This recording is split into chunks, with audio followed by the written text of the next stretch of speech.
Rise Court of Appeals, Division 1 is now in session.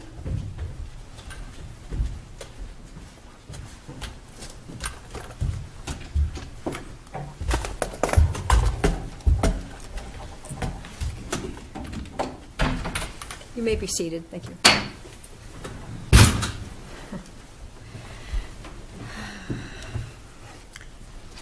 All right. We are here on our case number 1CACV150005, Timeless Global LLC versus Olson et al. As you all know, counsel, each side's allotted 20 minutes for your argument. The appellant may use any amount of time you'd like in rebuttal. If you do decide to reserve time for that purpose, you're in charge of keeping track of it for yourself. The clock on the podium will reflect the total amount you have remaining, including what you may have decided to reserve. We record these proceedings, so when you approach the podium, we'd appreciate it if you would give us your name and the name of your client. We have read the briefs and we've studied the record to the extent that it's relevant. We've also discussed the case in a conference this morning. So with that, you may proceed.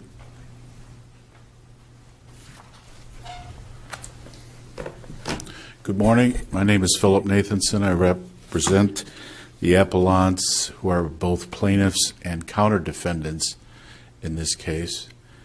And may it please the court, this case is here and it really seems to involve, in rereading all this again, issues regarding the complaint, first amended complaint that the plaintiff filed and the counterclaim that the defendant filed. I'd like, if it's okay with the court, to start with the counterclaim. This saga with the counterclaim began, obviously, with the filing of the counterclaim, but then, then the counterclaimants filed an application for default in the Superior Court, as the court knows, which said we had 10 days to respond to the counterclaim. 7 days after receiving that application, 7 days into the 10-day period, the Superior Court entered a minute entry that they would take no action on the application for default because it was improperly filed and not presented to the commissioner in the commissioner's chambers. We believed, as we have told the court in our brief, that no action meant no action. It was the position and remains the position of the counter plaintiff that there was a default that existed somewhere after the 10-day period expired by virtue of the filing of the application, even though the clerk never entered a default. There's nothing in the docket to that effect. Counsel, let me ask you a question about that. Now, you've read the rule, and application for entry of default, it's self-effectuating after 10 days. You understand that. In other words, the old rule in Arizona used to be that the application was filed, the clerk would take it, and then at some point the clerk would enter default or the court would enter default. That's not the way the rule reads now. I assume you understand that. Well, Your Honor, I certainly saw what the rule said. I can't deny that. So based on that, what action would you expect the trial court to take after that application was filed? What would it do under the rule? Well, the trial court, respectfully, Your Honor, did take action. 7 days into the 10-day period, the trial court entered an order saying we're not going to take any action on this, which... That seems consistent with the rule. The court wouldn't. Mm-hmm. So what... I mean, when you read that minute entry, I'm not trying to trap you, counsel. I'm saying when you read that minute entry, you look at the rule, what's the inconsistency? What action would have needed to be taken? Well, I can only say how I interpreted it, which is the action that needed to be taken was the entry of a default and a default judgment. Assuming you don't have to enter a default, then there's got to be the entry of a default judgment. Right. Just because someone is defaulted is obviously not a judgment. But Right. I don't want you to think, Judge Gould, that we're just hanging our hat on this appeal on that moment in time, because we are not. I understand. I'm just trying to, you look at the rule, there really isn't anything for the court to do in terms of entry of default. It's the application's filed, the 10 days expires, and default is entered. I mean, after that 10-day time period. That's where the rule works in Arizona. So what happens then is we filed an answer, which apparently was 3 to 4 days late. I'm still not sure which. I'm not sure it really matters whether it was 3 or 4 days for purposes of the court's analysis. We file an answer to the counterclaim, and the counter plaintiff moves to strike the answer that it was out of time. And that motion is allowed. Thereafter, we filed various motions to vacate, and indeed filed a Rule 60 motion, which is document 105, requesting the vacature of the default and leave to file the answer 3 to 4 days late. That motion was denied. Now, And what was wrong with doing that? what was wrong with doing that? Yes. Okay. Well, we set forth in our motion to vacate various circumstances that existed why there was a late filing. Under Rule 60, obviously, if there's excusable neglect, that can be one of the circumstances for excusing a late filing. I filed my affidavit, which is appended to the motion to vacate, which is in the record as item 105, setting forth those circumstances. If the court wants me to set them forth verbally, I'll do so. But we suggested that there were reasons why there was a late filing beyond the minute entry that Judge Gordon entered, that he would take no action. And what also, in my view, Judge Howe, as the appellant's attorney, what was wrong was this. The commissioner's order said that James Stewart, one of my clients, had to be reserved in order to default him. That order was entered in April of 2013. The counterplaintiff did nothing to reserve Mr. Stewart in April of 2013. Then later on, they moved to vacate the referral order to the commissioner, saying that Judge Gordon, as the Superior Court judge, shouldn't have referred the case at all to the commissioner.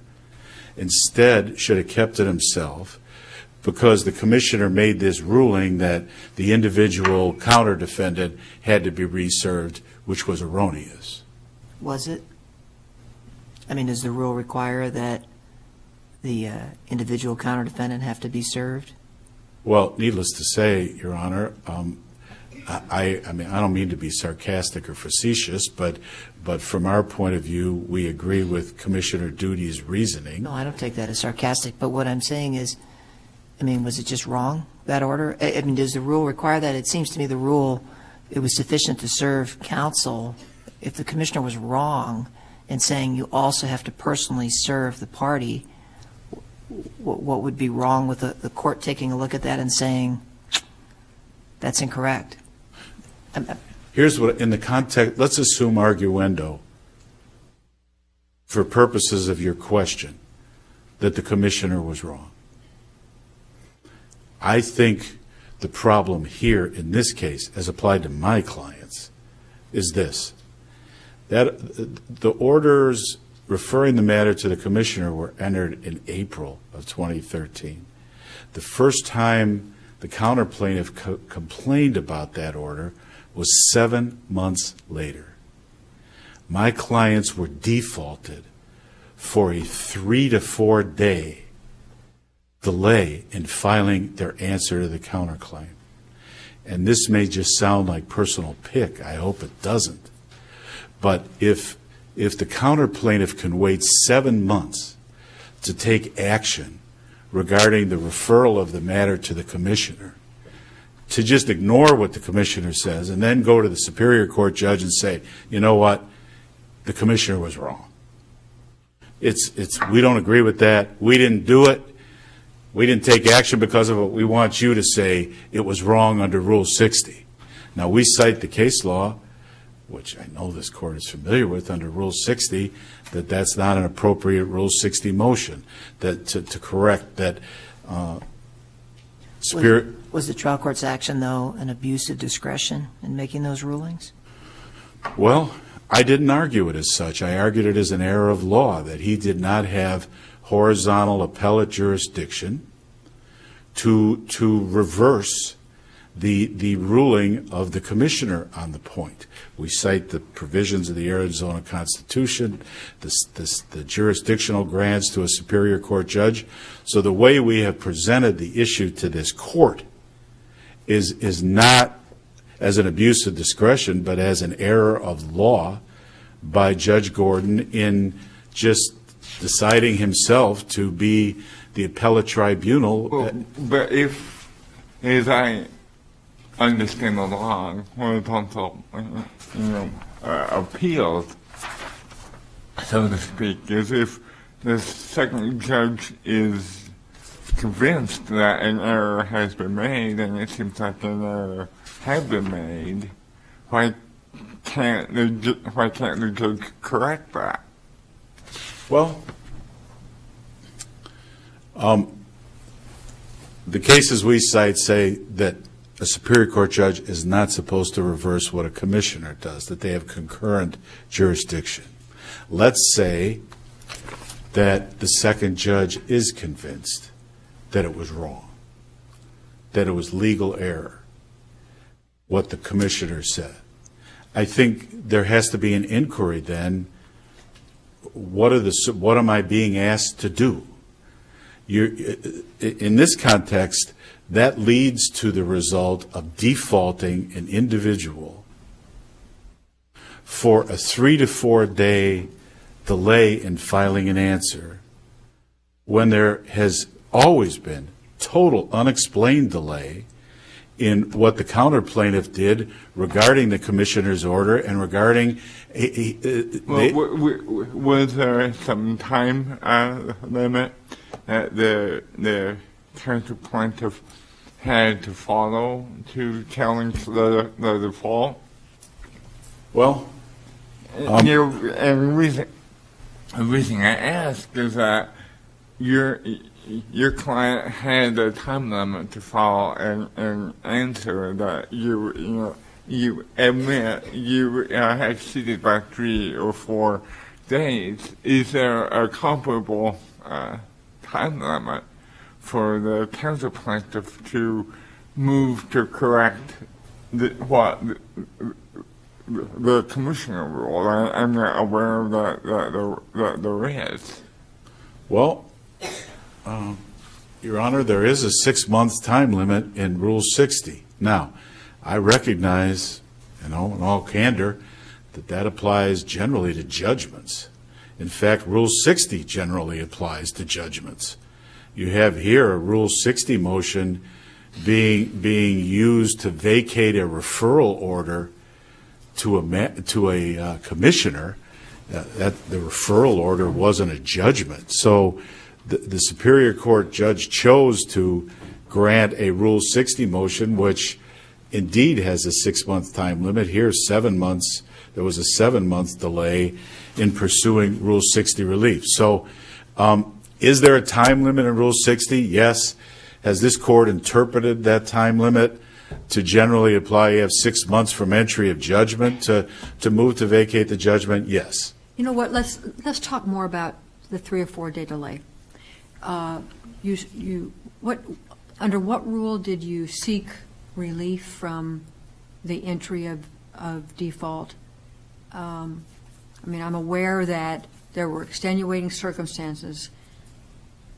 What was the rule that governed the court's decision on whether to allow the answer?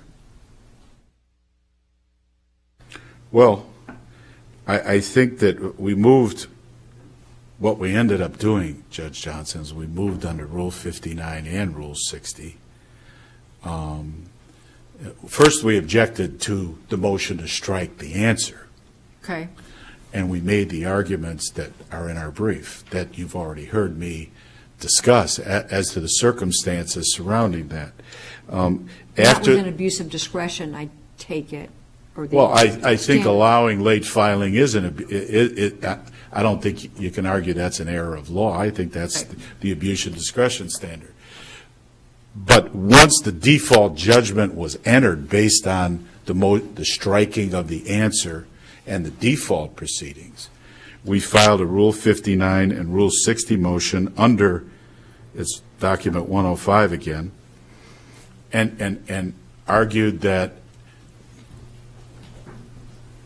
the 3 to 4 days was not an egregious amount of time for being late, especially when looked at with the procedural posture of the case, which I've already recited, and there's no need for me to repeat. Okay. I hope. I understand. Can I ask you a question about your condition precedent? Is that okay with the panel? Condition precedent claim. So let me make sure I have this right. The remedy that you sought, that's count 1, breach of condition precedent, is rescission, right? Correct. Yes, sir. My understanding of the law with respect to rescission is you have to return the parties to the status quo. You have to unwind the transaction, and that requires that if you've been paid some money, you have to tender that money back. Did your client ever make a tender of returning the $145,000? My understanding of Arizona law is you have to offer to tender if you prevail. You don't have to say, here's $145,000 or $150,000.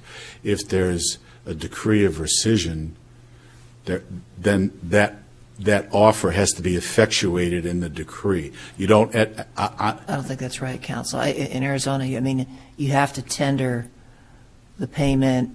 You have to unwind the transaction. You know, there's a lot of dispute about when you have to do that during trial, when you rest your case in chief. But I think certainly before it goes to the jury, you have to tender whatever money you receive to unwind the transaction. And I'm not trying to trap you or anything like that. I'm asking you, was there ever any tender made by your client to return the money in return for unwinding the transaction, all the stock options and so forth? At the pleading stage of the case, our position was you only had to offer to return. Whether the actual tender and return is required to occur at the close of the plaintiff's case or at the close of the evidence or when the judge is ready to rule, we obviously never got that far. I never got past the 12B6 motion to dismiss. And there was nothing in the pleadings about tendering? Well, Offering. Anything? I'll look when I sit down. I hope I can reserve a couple minutes here. I thought I offered, if we didn't plead an offer to return the money, we should have. I think probably no answer was filed, was it? There's a motion to dismiss. We filed a first amended complaint. There was a 12B6 motion to dismiss that was granted. So the question is whether in your complaint, Mr. Stewart offered to. I'll look. May I reserve the rest of the time? Thank you.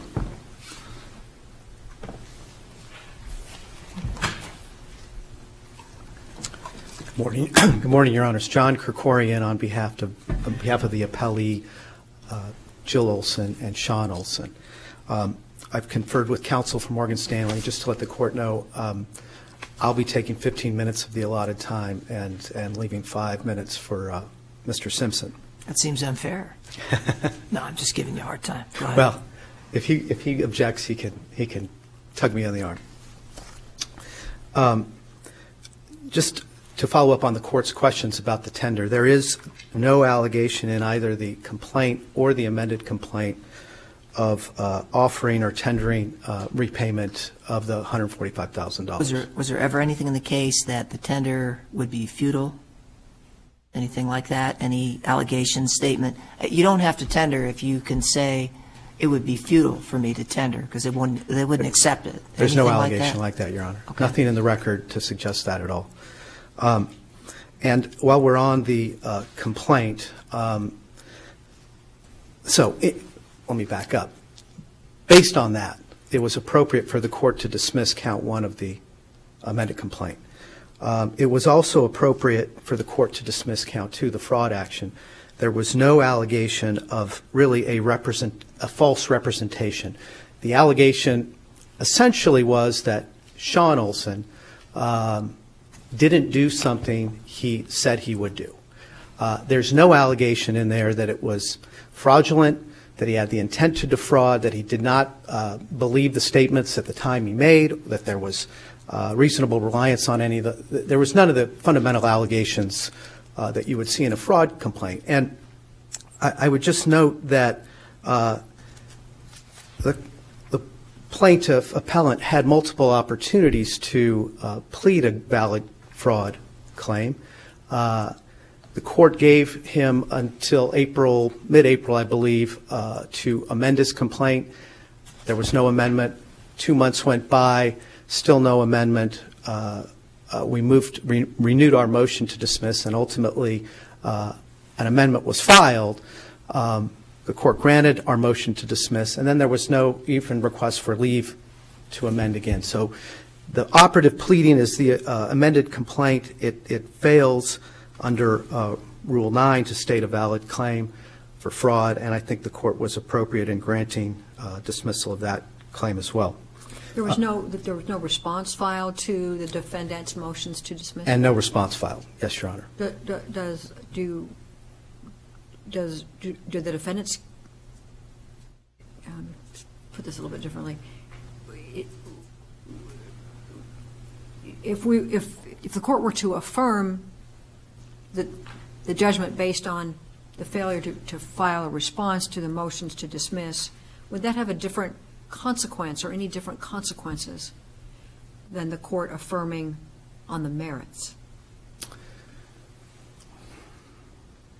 I hadn't thought about that, Your Honor. From your perspective in the case going forward. I think that from our perspective, the complaint, the First Amendment complaint, is invalid on the merits, and it's also invalid for the reason that there was no response, and the court had discretion under Rule 7.1 to dismiss on that basis as well. So I don't know. Maybe I'm not appreciating the distinction the court's making there. I don't know that there is a distinction. Okay. Could the court allow an answer or a response if this went back? Well, I think the court could have. I think the plaintiff could have also requested an opportunity for leave to amend after the court had dismissed the action. The plaintiffs did not do that. So, I mean, we're here now. We have the record that we have, and I don't know that we could. I mean, we could speculate about all kinds of different avenues that may have been taken, but based on the operative pleading, the court was correct in dismissing both count 1 and count 2. The appellant started his discussion with a discussion of the counterclaim, which is the tail that really wags this dog, yes, so Your to speak, because that's real dollars. Action on a note. Why shouldn't the trial court have granted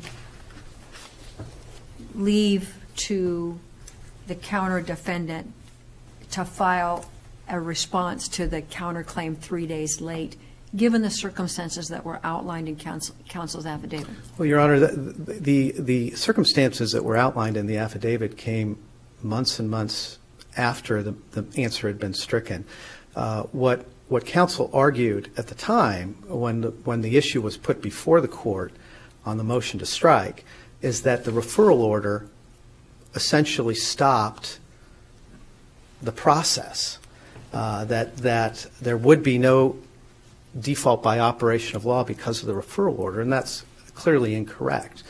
So we moved to strike, and it was granted on that basis. Now, had counsel made the argument based on excusable neglect,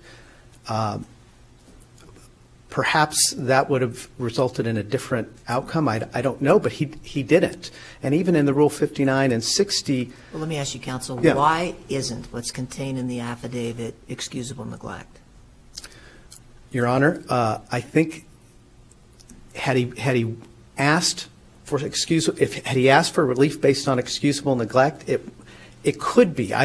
But he didn't. What he asked for, even with the affidavit, what he really said was that the referral order was the reason he didn't do what he should have done. That's the way I read that. Although I'm not sure he was saying, and maybe I could need to go back and read it again. I'm not sure he was saying, I waited 3 days to file the response because I thought everything had stopped. I'm not sure that's the argument. It was me. Well, I think it is, Your Honor. I think that's really what he said all along, that the court was not going to take any action because of this referral order. But as the court knows, these are routine, and it's really the 55B issue that's what goes to the commissioner. So the essence, your position is the essence of the excusable neglect argument was the referral order? That's my understanding, Your Honor, and I don't think that's excusable neglect. Because the rule clearly states Correct. otherwise. Okay. Correct. I do want to talk about. Just so I'm clear, so a misreading of the rule, that would not be excusable neglect. Yes, I think there's case law directly on that point, Your Honor. Does the court have any additional questions about the default issue? We're good. Okay. Thank you, Your Honor. Thank you.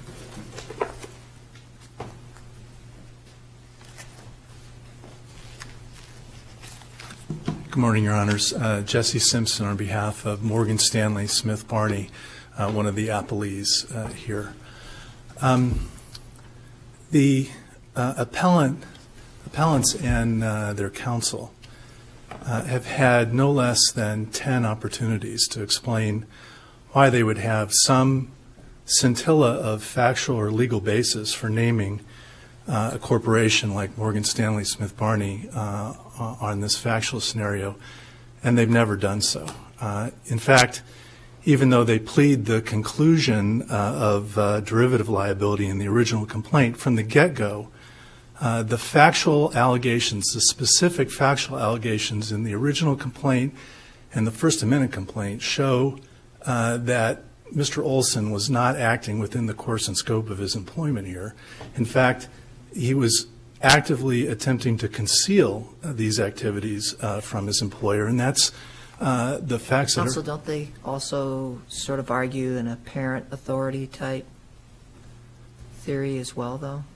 I don't believe I've seen that in the pleadings, Your Honor, any reference to apparent authority. The word apparent authority doesn't show up, I agree, but I'm asking you, there's a broad reading of it. Perhaps it could be viewed as apparent authority? I don't think it can be viewed as apparent authority when the appellants plead specifically that they're attempting to conceal the matters from the employer. How could he have any reasonable basis for believing that there was apparent authority there? And more. That's paragraph 7 and 18 of the FAC, the First Amendment complaint. I don't have the paragraphs memorized, Your Honor. But I'm not. I don't sit down and memorize these complaints. I assure you that. But I think that I happen to recall those paragraph numbers. So. Good on you, Your Honor. I think the law in Arizona, though, under the Pruitt case, is if there's no expectation anywhere that the employer is going to receive any remuneration from this activity, that there's no respondent superior liability, and there was never any expectation that Morgan Stanley was going to share in any remuneration for these activities. It was being done away from the firm. And the allegation is that the documents were prepared in the name of Mrs. Olson, specifically to conceal it from the firm. And this went on and on. There was a motion to dismiss filed where I footnoted the fact that there was no basis to sue Morgan Stanley. No response was ever filed. We filed a response to dismiss. We filed a motion to dismiss the First Amendment complaint. No response was ever filed to that either. And Judge Johnson, in response to your question, I did file a request for summary disposition under Rule 7 when there was no response to our motion to dismiss. Judge Gordon, in his minute entry ruling, though, specifically ruled that he was granting the motions on the merits, not necessarily because there had been The reason stated. right, for the reasons stated. Then there's a motion to vacate the judgment, and there's nothing in that motion to vacate the judgment that explains any basis for a claim against Morgan Stanley. Then after this appeal was filed, I wrote to counsel and said, there's no basis for this appeal. You need to dismiss Morgan Stanley out of this appeal. And I cited not only the case law that we had cited below in the motion to dismiss, but also the case law under Rule 25 of the appellate rules on frivolous appeal. I got no response to that. And then he files his opening brief, and there's never any discussion in the opening brief of how Morgan Stanley ought to be brought into this and is a proper appellee. Then he gets our answering brief where we lay it out again, and no reply brief is filed. And then we come to argument today, and there are other issues, I guess, that he felt like he needed to address, but there's never any explanation of why my client should be an appellee in this appeal. In sum, we think Morgan Stanley should not have been named as a party, should have been dismissed from this appeal, and this is exactly the type of case that Rule 25 was designed to address. This appeal is frivolous as to Morgan Stanley, and to put it as Judge Voss would put it, the appeal failed to raise any reasonable issue regarding a meritorious claim. So we would ask the court for a fee award. Thank you. Thank you.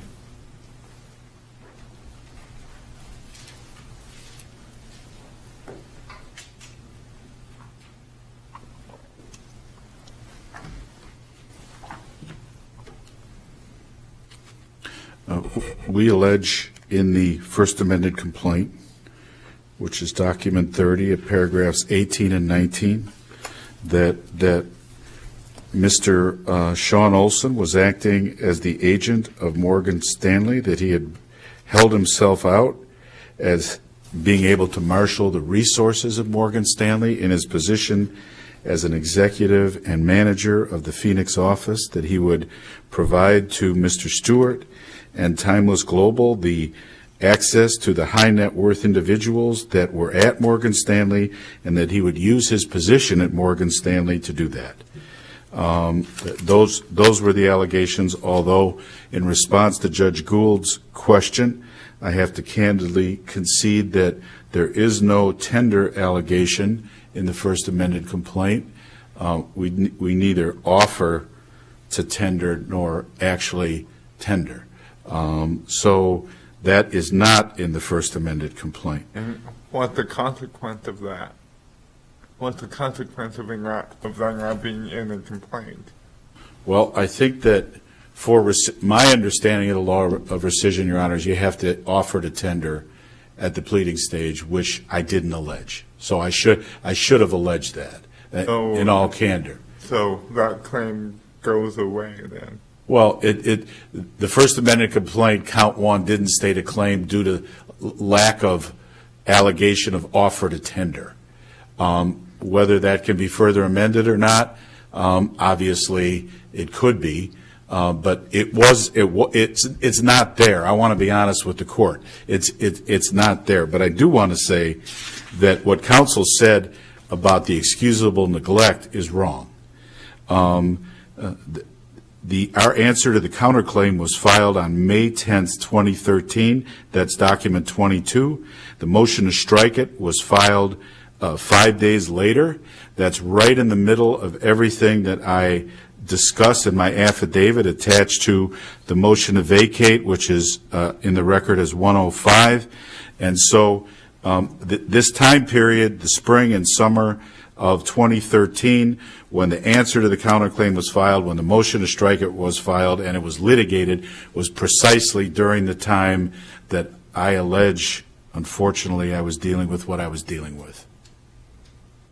I want to thank the court for the court's consideration. Thank you. Thank you. Thank you. Thank you to all the lawyers for your argument and your briefing. We'll take the matter under advisement and issue a decision in due course. We're going to stand in recess, but we're going to remain up here to allow the parties and counsel to come forward for the next case. Thank you.